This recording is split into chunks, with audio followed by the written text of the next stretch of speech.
Bom estarmos aqui juntos como igreja.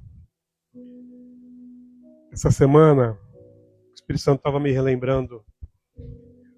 Eu tive um sonho em 2010. 2010. Faz tempo isso, né? Na verdade, foi um sonho que, como que uma visão, porque ficou muito marcado no meu coração e foi muito nítido. Eu queria contar esse sonho para vocês hoje. Eu nunca fiz isso, acho que eu nunca contei. Faz muito tempo que eu falei isso com a Rô. Eu tenho 2 ou 3 amigos que eu contei. Eu guardei isso no coração e gostaria de compartilhar com vocês essa visão que o Senhor me deu há 16 anos atrás. Foi o ano que a Clarinha nasceu. O Senhor me deu um sonho que eu estava numa estrada, debaixo de uma tempestade, e essa tempestade me fazia mover, me fazia caminhar, porque a tempestade vinha muito forte, caía árvores, enxurrada, e eu, no meio daquela tempestade, cheguei até um local onde a tempestade parou, e eu vi um morro, e aí estava escuro. E havia barrancos. E eu vi várias pessoas, muitas pessoas, deitadas em colchões. Interessante, os colchões eram novos. Pessoas deitadas em colchões ao relento. Estavam fora, em barrancos, em barrancos. E eu parei e comecei a olhar aquelas pessoas. Interessante que eu sabia que os colchões eram novos no sonho. E elas estavam ao redor de um prédio, um grande prédio. Mas elas não estavam dentro se protegendo, elas estavam fora, dormindo em colchões novos. E aí tem uma coisa muito interessante nesse sonho, que no sonho eu senti uma voz me dizendo que eu estava no Rio de Janeiro. Mas eu nunca fui ao Rio de Janeiro, a não ser por conexão. Nós passamos pouco tempo, desce lá e eu só fiquei no aeroporto, nunca fui ao Rio. E daquele sonho, então, acordei sem saber o que era, mas era algo muito nítido a respeito de acordar as pessoas que estavam dormindo em colchões novos fora de um grande prédio. Em 2023 agora, não sei se vocês se lembram, houve um grande avivamento no Kentucky, naquela universidade em Ashburn. E nós, em casa, nós estávamos com uma viagem marcada para a Flórida. E nós entramos no carro e eu falei para a Rô, vou fazer um pequeno desvio. Então, ao invés de nós descermos reto para a Flórida, nós fomos para o Kentucky. E chegamos lá em fevereiro de 2023. Estava acontecendo um grande avivamento que foi conhecido no mundo inteiro. E nós não conseguimos entrar no culto porque estava muito cheio, havia uma fila. Se a gente pegasse a fila, nós ficaríamos ainda mais um culto inteiro para depois conseguir entrar no serviço. Mas eu entendi que o Senhor tinha algo para tratar conosco e eu me ajoelhei lá na grama mesmo. Tinha muita gente na grama, estava muito frio, ainda era fevereiro, estava frio intenso. E então tinha gente assistindo o culto em um barracão, tinha gente assistindo o culto lá na capela mesmo, mas improvisaram um jeito lá de quem quisesse também usando a Deus. E naquele dia havia uma presença muito assim plena do Senhor ali, essa é a verdade. Você podia sentir que o local estava tomado pela presença de Deus. E naquele dia, de joelhos, o Senhor me levantou para falar a respeito de acordar os que estavam dormindo. Deus me lembrou daquele sonho, Deus me lembrou de um propósito, Deus me deu essa palavra e essa incumbência. Nós estamos agora, como igreja, com um ano aqui em Stanford, e eu estou muito feliz, e a cada dia eu estou mais feliz. E agora nós estamos prontos para uma conferência que realmente é um acerto que o Senhor está fazendo no ministério. Deus está tocando pessoas, amigos meus de São Paulo, pastores, líderes, para virem até aqui para abençoar a nossa igreja. Interessante que conversando com um deles ontem, nós tivemos 2 reuniões ontem pela manhã, e conversando com um deles, e ele contando a forma que Deus está fazendo as coisas, e que fazem 4 anos na vida dele, que Deus está preparando ele para vir para cá agora, 4 anos, já está até com visto, mas não tinha, vamos dizer, uma programação, um jeito de chegar até aqui. E eu vejo a grandeza de Deus, de cuidar de detalhes. E agora nós estamos chegando num tempo, e o que eu quero fazer essa propaganda, e eu vou sempre falar isso para você, nós teremos uma grande conferência aqui em setembro, 18, 19 e 20, que eu gostaria que toda a igreja participasse, todos nós participando e sendo ministrados. Deus está levantando homens e mulheres de Deus que já estão orando, já estão jejuando. Nós, como igreja, vamos entrar num período de jejum também, mais para o final de agosto, nos preparando também para esse tempo, porque eu sei que é um tempo onde o Senhor vai continuar despertando os que dormem. Esse é o grande perigo da atualidade. Nós passarmos por esta vida sem perceber o propósito de Deus na nossa vida. O tema da palavra de hoje é relevância. Relevância. Eu quero falar um pouquinho sobre o nosso tamanho aqui nesse planeta. Nosso tamanho nesse planeta. Hoje, o nosso planeta tem 8,3 bilhões de habitantes. 8,3 bilhões de habitantes. Eu e você, se formos contar o percentual de participação nossa, em percentual, o que eu sou nesse planeta? Eu vou colocar um zero e vou colocar mais 7 zeros. 2%. É isso que eu sou aqui nesse planeta, é isso que você é. No meio de 8,3 bilhões de pessoas, tem muito zero aí, né? O que nós representamos nesse grande planeta? Tem gente que fala isso, não tem? Alguém já deve ter dito para você. Você sabe com quem você está falando? Do universo observável, quer dizer o quê? Aquilo que o homem consegue observar com o auxílio dos telescópios mais poderosos. Qual que é o tamanho do universo?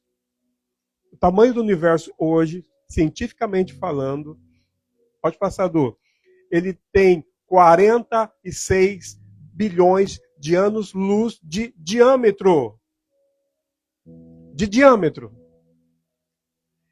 Para você entender o que é essa distância, se eu construir uma nave, vamos dizer que o Elon Musk construiu uma boa nave que seja bem rápida, vamos dizer que ela vai viajar a 1.000 km por hora. Nós vamos levar mais ou menos alguns 4 trilhões de anos para chegar nessa ponta observável, para você ver o tamanho do universo. E há cientistas que afirmam que o universo pode ser de tamanho infinito. Isso é o que o homem consegue enxergar. Um diâmetro de 46 bilhões de anos-luz. Que é impossível percorrer, mesmo em alta velocidade. Nenhum ser humano vai conseguir chegar até o final. E aí, quando nós olhamos o número de estrelas, morando aqui na região de Nova York, a gente não vê estrela à noite, mas com certeza você já foi alguma vez no interior e olhou para o céu estrelado. Quantas estrelas possivelmente existem no universo? 1 septilhão de estrelas. Esse é o número 1, acompanhado de 24 zeros. Um número estimado de estrelas que existem no universo. É muita estrela, não é? Pois bem. Palavra de Deus em Isaías, capítulo 40, versículo 26. Vamos lá. Pode deixar a arte mesmo, lá já tem. Eu facilitei a tua vida hoje. Tá bem fácil a tua vida hoje. É só passar. Aí, ó. Isaías, capítulo 40, versículo 26. Levante os olhos para o alto e vejam. Quem criou tudo isso? Aquele que põe em marcha cada estrela do seu exército celestial. Olha o detalhe. E a todas, o que ele faz? Chama pelo nome. Cada estrela tem um nome. Cada estrela tem um nome. Deus coloca ordem no universo e colocou um nome em cada estrela. Chama pelo nome por causa do seu grande poder e da força. Por causa do seu grande poder e a força do seu poder. Nenhuma delas deixa de comparecer. Quando ele chama pelo nome, a estrela aparece. Vamos falar aqui do nosso planeta agora, planeta Terra. O planeta Terra é um planeta extremamente raro. No meio desse infinito de planetas e de estrelas, a Terra é o único planeta conhecido que dá condições de ter vida humana, sem uso de tecnologia. O único lugar, então, conhecido nesse universo imenso é o nosso planeta. E tudo aqui está perfeito. A distância do nosso planeta para o Sol está perfeito. Se fosse mais próximo, nós queimaríamos. Se fosse mais longe, congelaríamos. É o único planeta que tem água líquida constante, plena, abundante. 70% do nosso planeta é água. Interessante que o Senhor nos criou, não sei se você sabe, mas 60% do seu corpo é líquido. Quando nós nascemos, 70% do nosso corpo é líquido. O nosso planeta, 70% é líquido. Tudo coopera para a nossa vida aqui, o campo magnético, o eixo da Terra, a gravidade, a Lua, a inclinação, o tamanho do planeta, a camada de ozônio que nos protege. Tudo é perfeito. Tudo foi feito de uma forma para que nós pudéssemos estar nesse planeta. O Salmo capítulo 8, versículos 3 e 4, o salmista declara, olha a declaração do salmista. Quando eu vejo os teus céus, obra dos teus dedos, a lua e as estrelas que ali fixaste. Olha que quando o salmista escreveu isso, não tinha telescópio, tá? O que ele podia ver não eram os septilhões. Ele não sabia que tinha outras galáxias. Ele estava vendo aquilo que ele via à noite. Para ele já era muito. Quando eu vejo os céus, a obra dos teus dedos, a lua e as estrelas que ali fixaste, que é o homem para que te lembres dele? E o filho do homem para que o visites? Quem somos nós? Quem sou eu, quem é você nessa imensidão desse planeta, das coisas que acontecem? Muita gente se acha grande, não é? Porque eu tenho um pouco a mais, talvez porque eu sei um pouco mais que você. Tem muita gente que se acha grande. Mas o salmista, ele está escrevendo, quem é o homem? Quem sou eu? Quem é você? Para que mereçamos algo do Deus que criou essa imensidão, que criou esse universo tão vasto e tão exuberante. Quem é o homem? Interessante que os gregos, os gregos, filósofos gregos, os estoicos, eles tinham uma frase em latim que sempre eles repetiam, que é memento mori. Memento mori, que quer dizer, lembre-te que vais morrer. Lembre-te que vais morrer. Em alguns momentos da história romana, quando um rei ganhava a guerra e entrava com aquela comitiva, com a festa da conquista na sua cidade, havia um empregado atrás que repetia esta frase, memento mori, para que o governante se lembrasse que tudo na vida tem passagem e que termina, e que a glória não vai ser para sempre. Algumas pessoas podem dizer assim, mas essa frase é uma frase de pessimista. Se eu falar isso no dia a dia, lembra-te que vais morrer, é uma frase pessimista. Mas não na cabeça dos filósofos gregos, eles pensavam o contrário. A vida é curta, viva bem essa vida. A vida é curta, cumpra seu propósito nessa vida. A nossa vida é muito frágil. Nós somos como uma bolha de sabão. Hoje nós podemos estar bem, amanhã nós não sabemos o que vai acontecer conosco. O que vai acontecer comigo? Como eu posso garantir o meu futuro? Nós não temos governo sobre o futuro. Nós não temos governo sobre nada na nossa vida. Pode ser que amanhã eu não acorde. Pode ser que depois de amanhã me aconteça algo grave. Qual poder eu tenho sobre a minha vida? Muitas vezes eu quero viver a minha vida e governar a minha vida como se eu nunca fosse morrer. Parece que a morte não existe. Mas para os filósofos gregos, eles viviam com a grande consciência. Memento mori. Lembra, um dia isso vai passar. Lembra, a vida não é só isso. Há um outro desdobrar da nossa vida. Miqueias capítulo 6, versículo 8. O profeta declara: Ele já lhe mostrou, ó homem, o que é bom e o que o Senhor exige de você. Já que nós somos tão pequenos, já que o mundo é tão grande, mas mesmo sendo pequenos, o Senhor está olhando para nós. Se Ele sabe o nome das estrelas, Ele sabe o meu nome. O que esse Deus grande e poderoso espera de mim, já que a minha vida é limitada nesse planeta? E Miqueias capítulo 6, versículo 8, o profeta diz: o Senhor espera que você haja com justiça, fazer o que é certo. O Senhor espera que você ame a misericórdia, que você demonstre amor, demonstre compaixão. O Senhor espera que nós andemos humildemente à sua face, diante da sua face. Viver com humildade diante de Deus. O profeta é levantado, então, para nos dar uma direção de vida. Na semana passada nós falamos sobre justiça. Que justiça dá o que a pessoa merece. Só que dos olhos de Deus, no coração de Deus e no prisma do amor de Deus, justiça não é dar o que você merece, é dar o que você precisa. Porque muitos na rua merecem o pior, mas eles precisam do melhor. O mundo sempre vai agir nessa justiça retributiva. Bateu, levou. Jesus diz: bateu, eu te ofereço a outra face. Me força a andar 1 milha, eu vou com você 2. O tema da palavra de hoje é relevância. Como ser relevante, então? Já que nós somos tão pequenos, um mundo tão povoado, servimos um Deus que nos conhece por nome, Ele tem um propósito para a nossa vida. Como ser relevantes nesse mundo? Ser relevante é quando você sai do seu mundo para entrar no mundo do próximo e tocar de forma positiva.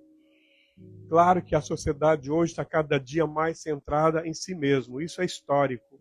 Cada vez mais que a civilização avança, mais as pessoas pensam em si mesmas.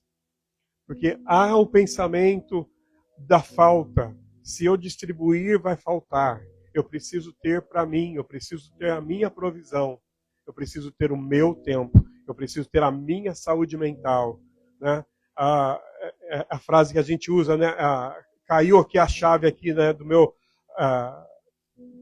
social. Qual que é a expressão que a gente usa? Caiu a fase, né, da vida social aqui. Já não dou mais conta, já conversei bastante, já abracei bastante, agora deixa eu ter o meu tempo. A sociedade atual, então, é cada um por si. Essa é a grande verdade. Eu consegui, eu conquistei, agora você faça a sua parte. Estava conversando com clientes ontem e eles estavam dizendo que eles se assustaram de ver amigos deles que moram aqui nos Estados Unidos, que mudaram os jeitos de ser depois que conseguiram o Green Card. Porque antes eles eram um tipo de pessoa. Quando eles conseguiram, então, né, o Green Card, eles já começaram a torcer para que as portas se fechassem para os próximos. Porque, afinal de contas, eu já alcancei o que eu queria. E agora, o melhor é que feche as portas para que tenha mais para quem? Para mim. Eu já cheguei no lugar, e o que eu lutei para conseguir. Agora, quem está fora, tomara que feche a mesma porta. Eles do Brasil estavam escandalizados de ter ouvido expressões assim. Como pode o maior inimigo do estrangeiro é o próprio estrangeiro? Eu falei, infelizmente, às vezes, tem gente que age dessa forma. Porque quer para si. Luta para ter para si. E relevante é aquele que sai de si e isso nos dói. Você sair de você mesmo dói. Você sair de você mesmo custa.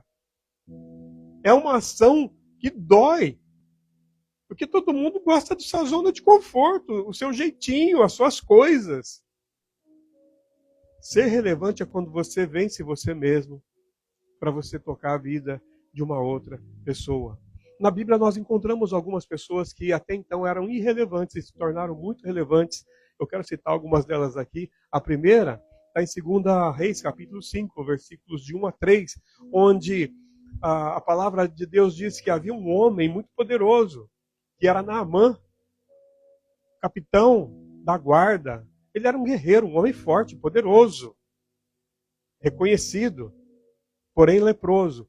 Na casa dele, ele tinha uma escrava. Era uma menina que tinha sido tomada pelos sírios. Ela foi tomada da casa dela, foi levada como escrava para a Síria. É uma menina, nós não sabemos o nome dela. Irrelevante. Mas um dia, essa menina sai de si. E ela não precisava sair de si. Ela era escrava, não tinha salário, tinha sido tirada da família. Mas lá tinha um Deus no seu coração. A palavra de Miqueias fazia muito sentido para essa menina. Ainda que cometeram injustiça com ela, ela serviu o Deus da justiça. E ela, conversando com a sua patroa, ela disse: se o meu patrão, se o seu marido for até a terra de Israel e procurar um profeta, ele vai ser curado. Apontou a cura para aquele homem. É uma menina sem nome, mas que nós conhecemos a história dela agora, que era irrelevante e se torna relevante. Note que para hoje em dia, relevante para o mundo, infelizmente, são as pessoas que têm muitos seguidores, né? São os criadores de conteúdo, são os influencers da vida, que não tem relevância alguma. Não tem relevância alguma. Boa parte dos conteúdos da mídia hoje são pura perda de tempo. É a forma que Satanás usa para roubar o que nós temos de precioso. Tempo. Tempo. Você sabe como se escreve uma outra forma de se escrever a palavra amor? Para você escrever amor, você pode escrever tempo. Hoje, tempo é amor. As pessoas não têm tempo umas para as outras. Mas tem tempo para muita coisa insignificante. Muita coisa insignificante. E nós não temos tempo para quem está do nosso lado, olhando nos nossos olhos. A pessoa mais importante do mundo, você sabe quem é?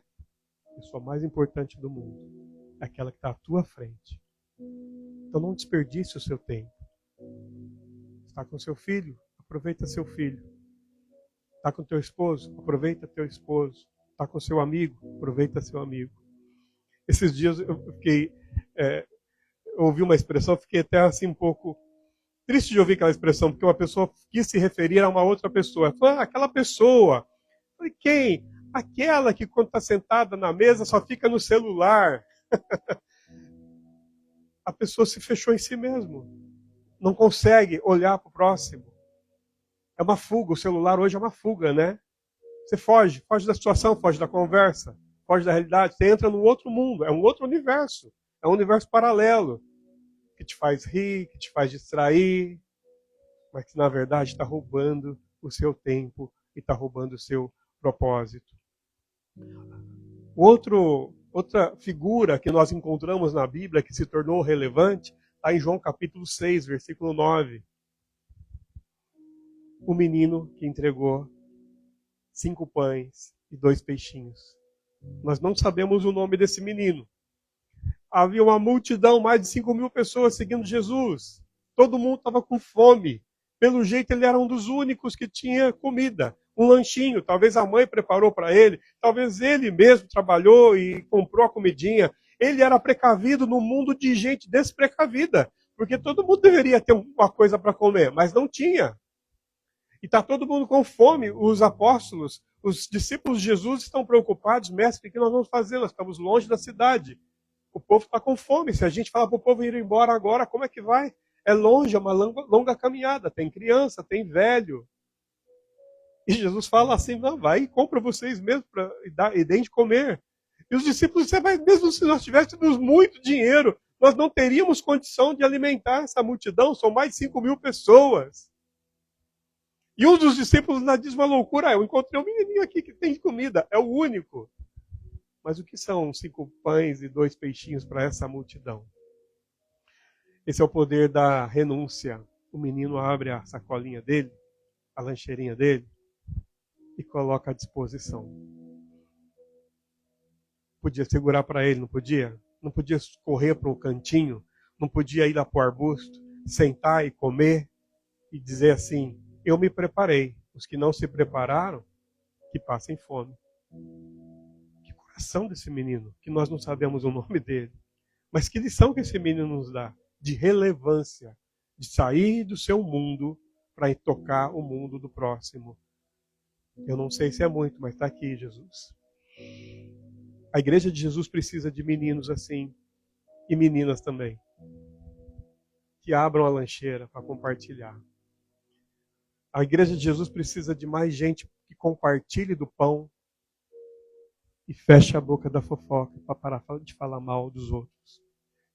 Que mal está no meio da igreja de Jesus hoje em dia, em que as pessoas não têm bloqueio, não têm papas na língua, falam o que querem de quem quer que seja. Fala mal do irmão, fala mal do pastor, fala mal desse, daquele, está sempre falando. Compartilha o mal pela boca, mas não compartilha o que deveria ser compartilhado. Retém o bem e distribui o mal.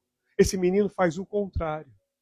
Ele podia muito bem dizer, eu tenho todo o direito do mundo de comer os meus pães e comer os meus peixinhos, e ir embora em paz, com a consciência tranquila, como muita gente faz. Como muita gente faz hoje. Como muito crente faz hoje. Mas esse menino é uma lição para nós. Está aqui Jesus. Eu me preparei, mas foi para abençoar. Você sabe que acontece um milagre, então. Nas mãos de Jesus, um coração rendido gera milagre. Outra figura que nós encontramos aqui no Novo Testamento é uma mulher. Que a palavra de Deus diz que ela é uma mulher notável. Dorcas. Vai lá, Du. Ah, pula. Eu acho que teve um erro aí. Pode pular. Exclui esse aí. Mas achou Dorcas aí? Puxa vida. Então deixa esse aí mesmo. Aconteceu alguma coisa. Dorcas, ela é citada em Atos capítulo 9, versículos 36 a 42. É citada como uma mulher notável. Por que ela era notável? Ela era uma grande influencer, tinha muitos seguidores. Ela era uma mulher milionária. Ela fazia grandes doações. Não, Dorcas era uma mulher comum. Que tinha lá uma máquina de costura, que costurava a roupinha e que dava para o pobre. A Bíblia diz que ela fazia o bem. E isso lhe tornou uma pessoa notável. Interessante que essa mulher morre. Essa mulher morre e as pessoas que conviviam com Dorcas, elas saem correndo atrás de Pedro, o apóstolo Pedro. Elas vão correndo porque elas criam que Deus podia fazer o milagre de ressuscitar aquela mulher. Tem família que tem pessoas que, se a pessoa passar dessa para outra, a família vai correr para sepultar. Mas Dorcas, todo mundo segurou. Foram atrás de Pedro. Ela está morta. Mas o coração de Dorcas estava distribuído na comunidade. Ela havia distribuído o coração dela. Todo mundo tinha um pouquinho do coração de Dorcas batendo. Eles correm, Pedro chega. O nome dela, no original, era Tabita. E aonde Pedro entra na casa, Dorcas está lá, morta. Ele só dá uma ordem. Tabita, levante-se. A mulher volta à vida, porque era uma mulher notável. Por que ela era notável? Porque ela saiu de si mesma, saiu do mundo dela, para tocar o mundo de outras pessoas. O próximo agora sim é o Simão. Simão Cirineu. Um homem também que apareceu do nada. Imagina a cena, Jesus está carregando a cruz, depois de ter sido chicoteado, esmurrado, humilhado. Jesus passou a noite toda sendo torturado. E Jesus está sem força para carregar a cruz. A lei é que a cruz deveria ser carregada até o Gólgota. Só que Jesus não tem forças para carregar a cruz. Acabou a força física de Jesus. Os guardas tomam um homem no meio da multidão. Quem é esse homem? Nós vamos conhecer esse homem agora. Simão Cirineu. Interessante, a Bíblia diz que ele estava voltando do campo, ou seja, ele tinha trabalhado o dia todo. Ele está cansado. Talvez ele viu um alvoroço de curioso. Ele parou. Opa, o que está acontecendo aí? Alguém pega, puxa ele pelo braço, carrega a cruz de Jesus. E Simão carrega a cruz de Jesus. Todo mundo querendo jogar a cruz para Jesus carregar. E todo mundo querendo a coroa de Jesus. Ninguém querendo carregar a cruz de Jesus. Na igreja hoje, dificilmente você vai encontrar pessoas que chegam e vão dizer: dá essa cruz que eu carrego. Porque nós mal carregamos as nossas cruzes. Por que eu vou carregar a sua? Por que eu vou carregar a sua? Essa passagem de Simão aqui, creio que é um clamor do coração de Deus em relação às nossas vidas. É uma expectativa do coração de Deus a respeito das nossas vidas. Há uma emergencial situação nesse mundo. O mundo está em crise. O apóstolo Paulo, em Romanos capítulo 8, escreve que, na verdade, o mundo ele está clamando, gemendo. A humanidade hoje geme. Essa humanidade de 8,3 bilhões de pessoas que vivem nesse planeta maravilhoso chamado Terra, que está perfeitamente em ordem para receber a nossa vida. Nós estamos cercados por 7 bilhões, um septilhão. Como que se fala? Um septilhão de estrelas. E o Senhor nos olha conhecendo-nos pelo nome. Deus, conhecendo-nos pelo nome, tem um processo, um projeto e um propósito específico para cada um de nós.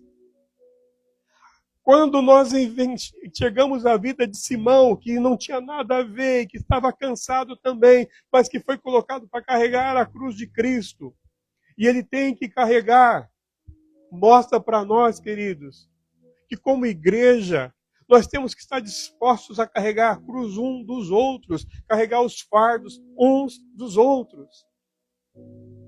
Você quer ver uma igreja madura, uma igreja de gente independente no sentido de não depender de amuletos, não depender de ter alguém para ficar sempre orando por ela, sempre ter pessoas maduras, são pessoas que já entenderam que o propósito da vida não termina em si mesmo. As pessoas maduras são aquelas pessoas que entendem que o propósito passa da minha vida, da sua vida, para passar para o próximo. Ser relevante, a vida precisa ser mais. Eu preciso colocar meus joelhos no chão não só pelas minhas causas.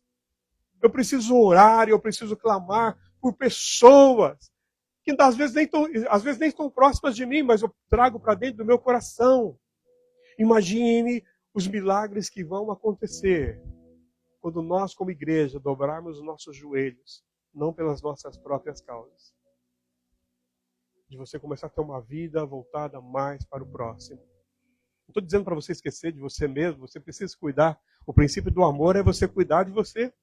Né? Você tem que amar o próximo como você ama a si mesmo. Então, o princípio do amor começa, lógico, no seu coração bem tratado, você sendo bem cuidado, você se cuidando, mas não pode terminar em você. Não termina em mim, não termina em você. Certa vez os discípulos de Jesus estavam discutindo. Pode passar, Du. Eles estavam discutindo quem de nós vai ser o maior no reino dos céus, uma vez que servimos o Deus encarnado, servimos o próprio Senhor, a encarnação de Deus, e Ele está nos prometendo que um dia estaremos com Ele. Quem de nós? Já que nós deixamos casa, deixamos família, Nós estamos com Jesus já há 3 anos. Quem de nós vai ser o maior? Jesus, sabendo da conversa deles, pega uma criança, coloca no seu colo e diz para os discípulos que no reino, o reino de Deus, o maior é o menor. E o menor será o maior. Então, se você pensa que é alguma coisa, você está enganando a si mesmo. O reino de Deus é o reino dos humildes. Convido você, esposa, a ser mais humilde dentro do casamento. Convido você, esposo, a ser mais humilde dentro do casamento. Pais mais humildes, filhos mais humildes. Nós precisamos aprender o caminho da humildade para sermos relevantes. Esquece do que o mundo fala sobre relevância. Parece que os relevantes são aqueles que têm o poder, que têm o martelo na mão. Aqueles que dominam, que comandam, que lideram. E nós estamos vendo pela Bíblia que relevantes são aqueles que cumprem o propósito. Quero terminar com a última passagem que está em João, capítulo 3, versículo 30. João tinha batizado no deserto. João era o grande profeta. As multidões iam até o Jordão porque João estava batizando. A mensagem de João era muito pesada. Era uma mensagem para arrependimento. E todos estavam olhando para João e reverenciavam João. Em um certo momento, então, João não está mais batizando e Jesus começa a batizar. Na verdade, os discípulos de Jesus começaram a batizar também nas águas. Algum fofoqueiro, algum mexeriqueiro ou mexeriqueiro? Eu acho que é mexeriqueiro, né? Algum fofoqueiro chegou até João. João, você está vendo que Jesus está batizando mais do que você? Você percebeu que Jesus está pegando o seu ofício, o seu status, o seu posicionamento. Eles estão tirando de você o seu propósito. Qual foi a resposta de João para esse homem, para essa pessoa, para esse discípulo? Sabe aquele Jesus que você está dizendo? Convém que ele cresça. Quanto a mim, quanto menor eu for, melhor. Convém que ele cresça e que eu diminua. O reino de Deus é reino de gente pequena. O reino de Deus é reino de gente pequena. Não tem um que seja grande no reino de Deus. O reino de Deus é reino de gente pequena. Gente pequena que perdoa. Gente pequena que, mesmo sendo incompreendido, caminha a segunda milha. Nós precisamos romper uma barreira que nós temos como cristãos. O cristão tem um bom discurso, mas nem sempre tem uma boa atitude. E discurso é muito fácil. Pregar é muito fácil. Falar é fácil. O Senhor está nos chamando para viver uma vida de relevância. Para sermos relevantes, precisamos matar o nosso eu muitas vezes. Necessário vos é nascer de novo. Você precisa nascer de novo e eu preciso nascer de novo. Tem coisas que nós fazemos que são indignas do servo de Deus. Tem respostas que nós damos que são indignas de um servo de Deus. O reino de Deus tem uma harmonia. O reino de Deus tem uma linguagem. Um estilo de comportamento. Uma forma que nós olhamos. Uma forma que nós tratamos o próximo, a forma que nós resolvemos problemas. E sempre vai existir o jeito certo, segundo o coração de Deus, para nós resolvermos situações desse mundo. E quando você entra pelo modelo de Deus, modelo do reino, você vai se tornar relevante. Vai doer. É difícil. Como é difícil. Nós falamos semana passada da justiça. Perdoar não é algo justo. Perdoar alguém que te fez o mal não é algo justo. O perdão é justo muitas vezes? Não é. Por quê? Porque a pessoa não merece o perdão. É ou não é? Tem gente que não merece perdão, tem gente que pisou na bola com você, te magoou, te ofendeu, te feriu, de uma forma covarde, que você não deveria ter passado por aquilo, abusou de você. É justo essa pessoa ser perdoada? Não é justo. Mas alguém já disse que perdão é algo que Deus criou para você dar para quem não merece. Perdão é algo que Deus criou para você entregar para quem não merece. E Ele fez isso. Ele mesmo fez isso. Porque nem eu nem você merecíamos ser perdoados por Deus. Não da forma que nós fomos. Não da forma que nós vimos o nosso Senhor e Salvador fazer por nós.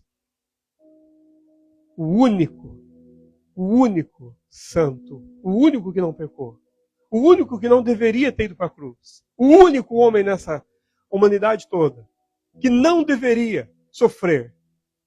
Ele disse, eu vou sofrer. E a humanidade diz, eu não quero, eu te rejeito. Eu não quero você na minha vida. E mesmo assim, Ele vai por mim e por você. E quantas vezes nós viramos as costas para Ele? Porque pensávamos que éramos grandes e que dominávamos a nossa vida. A palavra de hoje nós vemos o quão pequeno nós somos. Mas nessa pequenez, como nós somos amados. Como o Senhor te ama e tem um propósito na tua vida. Deixa o Senhor cumprir o propósito da tua vida. Lute contra você mesmo. O propósito vai se cumprir. Se você está numa situação de um pecado, você está numa situação de um vício, está numa situação onde você entrou e não consegue sair, clame a Deus. Lute. Peça ajuda. Levanta a mão. Não dá para acostumar a viver no meio do pecado. Não dá para acostumar a viver numa vida abaixo daquilo que Deus tem para você. Nós podemos sim sermos socorridos. Perto está o Senhor dos que o invocam. Clame a Deus e Ele se aproxima. E muitas vezes Deus se aproxima de nós através de pessoas. Por isso é importante você estar sempre presente nas reuniões. Não falta do culto. Venha receber a palavra, vem sentar para tomar um café. Vem sentar para trocar um telefone, para conversar, para se abrir. Ter comunhão, pedir ajuda. Nós precisamos ser relevantes uns com os outros. Me ajude a ser relevante com você. Eu quero te ajudar a ser relevante com o outro, ou comigo. É ferro afiando ferro. Aqui não há perfeição. Nós não somos perfeitos. Pelo contrário. Como tem gente que tropeça aqui. Eu tropeço, você tropeça. Nós temos nossos defeitos. Mas como igreja, juntos, unidos, as portas do inferno não têm poder para prevalecer. A igreja unida. Um povo que se importa um com o outro. Que é relevante um na vida do outro. Que o Senhor te levante em relevância nessa manhã. Levante-se agora. Vamos orar.